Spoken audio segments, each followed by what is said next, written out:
បាទជំរាបសួរពុកម៉ែបងប្អូនជាទីគោរពរាប់អានទៅក្នុងប្រទេសនិងក្រៅប្រទេសបាទហ្នឹងហើយថ្ងៃនេះខ្ញុំបាទសូមមកនិយាយតទៅអំពីរឿងសុកឆ្មាហើយនិងកូនក្រក់ឆ្មាហ្នឹងហើយពុកម៉ែបងប្អូនមួយចំនួនក៏បានដឹងមួយចំនួនទៀតក៏មិនបានដឹងអញ្ចឹងណាហ្នឹងហើយអ្នកខ្លះក៏បានចិញ្ចឹមឆ្មាច្រើនក្នុងផ្ទះអញ្ចឹងទៅឆ្មាខ្លះទៅគេឲ្យសុកហើយវាទុកសុកឲ្យដែលវាកាត់កូនមកវាទុកសុកឲ្យឆ្មាខ្លះទៅវាកើតមកវាអត់ទុកឲ្យទេគឺវាស៊ីទាំងអស់ហ្នឹង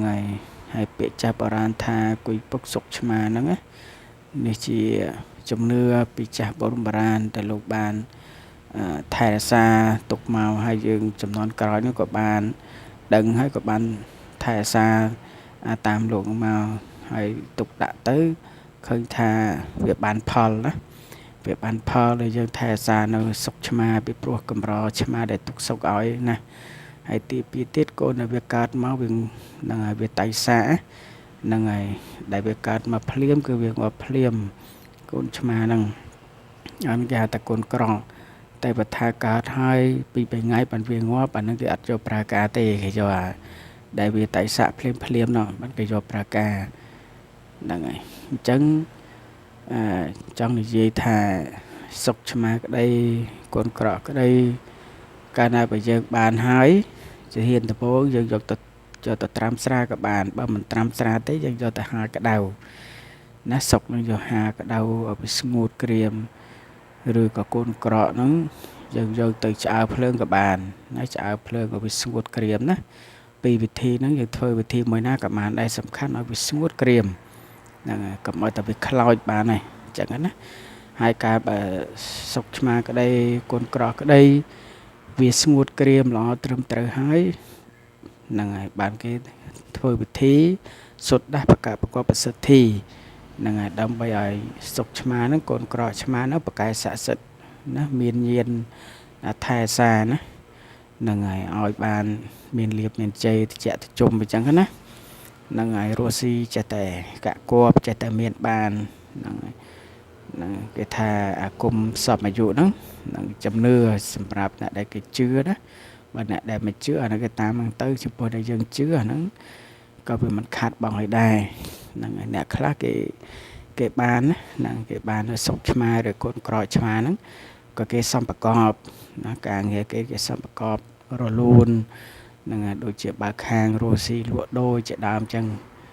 ហ្នឹងហើយចេះតែកាក់កបចេះតែចម្រើនពីព្រោះបារមីយើងមើលមិនឃើញទេហ្នឹងហើយយើងមើលមិនឃើញទេកាលណាតែយើងប្រមាថចាត់ទុកថាជាការធ្វើប្រហែសណាជាការធ្វើប្រហែសហ្នឹងហើយអញ្ចឹងសម្រាប់អ្នកដែលគេស្រឡាញ់ចូលចិត្តបើអ្នកអត់ស្រឡាញ់ចូលចិត្តអានេះជារឿងផ្សេងរបស់គេអានេះជាជំនឿណាមនុស្សម្នាក់ដែលយើងបានជឿស្រឡាញ់ចូលចិត្តពីព្រោះឆ្មាដឹងស្រាប់ហើយកាលណាបើយើងបានថែរក្សានៅសុកឆ្មាក្តីកូនក្រក់ឆ្មាក្តីដែលយើងទៅកន្លែងណាឆ្មាចិត្តតែចូលចិត្តដូចមាននិស្ស័យ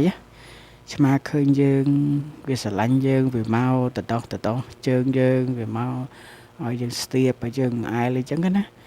នឹងអ្នកដែលថែរក្សានៅសុកឆ្មាឬកូនក្រក់ឆ្មាហ្នឹងហើយ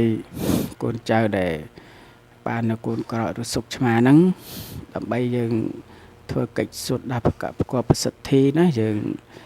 នឹងអាចតាក់ទងលោកគ្រូបានតាមរយៈនៅលេខទូរស័ព្ទ Telegram ណា Telegram ឬក៏ផ្ញើសារតាម Facebook ឬក៏ Telegram ហ្នឹងតាក់ទងពីវិធីសុទ្ធដាស់ប្រកបនិងពីវិធីប្រើនៅសុកឆ្មាហ្នឹងធ្វើម៉េចឲ្យវាខ្លាំងប្រកែស័ក្តិសិទ្ធិហ្នឹងហើយកាលណាបើគេបានទៅពីរហ្នឹងឬក៏បាននៅសុកក្តីឬកូនក្រក់ក្តីហ្នឹងហើយមកថាមួយណាទេកាលណាបើបានមកយើងត្រូវដាក់ឈ្មោះវាណាដាក់ឈ្មោះវាហើយឈ្មោះហ្នឹងយើងអាចដាក់ខ្លួនឯងក៏បានឬឲ្យលោកគ្រូដាក់ឲ្យក៏បានអញ្ចឹងណាកាលណាបើដាក់ឈ្មោះហើយយើងត្រូវរៀបចំមានបាយណាបាយទឹកម្ហូបចំណីផ្លែឈើហ្នឹងដើម្បីយើងធ្វើកិច្ចសុទ្ធណាប្រកបប្រសិទ្ធិនៅសុកឆ្មាកូនក្រក់ឆ្មាហ្នឹងឲ្យវាខ្លាំងប្រកែស័ក្តិសិទ្ធិហ្នឹងហើយទៅតាមហ្នឹងហើយតិចទៀតហ្នឹងគឺសំឡេងដែលលោកគ្រូសូត្រប្រសិទ្ធិហ្នឹងហើយហ្នឹងហើយនៅខាងចុងវីដេអូហ្នឹងណាបើកវីដេអូនឹងដល់ចប់ទៅ នៅបានលឺសំឡេងនៅលោកគ្រូប្រសិទ្ធិហើយបើមានចម្ងល់ឆ្ងល់អីកន្លែងណាទៀតហ្នឹងអាចផ្ញើសារសួរលោកគ្រូបានណាតើតើអំពីសុខឆ្មាគុណក្រឆ្មាហ្នឹងហើយវិធីដាក់បាយហ្នឹងគឺមួយអាទិត្យយើងដាក់2ដងទៅណាដាក់2ដងទៅជាពិសេសគឺថ្ងៃសិលនៅថ្ងៃធម្មតាដូចឧទាហរណ៍ដូចថាយើងដាក់3ថ្ងៃអញ្ចឹងរហូតដល់ថ្ងៃសិលយើងដាក់ម្ដងទៀតតែពេលយើងដាក់ហ្នឹងយើងហៅឈ្មោះណាយើងហៅឈ្មោះដែលយើងបានដាក់នៅសុខឆ្មាឬគុណក្រឆ្មាហ្នឹងហើយយើងប្រកបការងាររស់ស៊ីទូទៀតហើយយើងប្រាប់គេឲ្យដឹងអញ្ចឹងទៅហ្នឹងហើយក៏វាសំប្រកបការងារក៏វារលូនទៅតាមនឹងដែរបាទហ្នឹងហើយអញ្ចឹងមានតែប៉ុណ្្នឹងទេហ្នឹងហើយស្ដាប់សំឡេងអ្នកគ្រូប្រសិទ្ធិនៅខាងចុងវីដេអូបាទសូមអរគុណសូមជម្រាបលាចាំសតិកម្មសតិអថាតសតិតេជោសតិសខសតិលិពោជយោនិចាំភវន្តតេភវន្តមេស្មិតេហិមេមេអន្តស្រេអន្តយាសង្ឃអន្តរូបੰសតិកច្ចសតិកម្មសតិអថាកតសតិតេជោសតិសខសតិលិពោជយោនិចាំភវន្តតេភវន្តមេស្មិឧមរស្មិតេហិមេមេនិជិលេតេ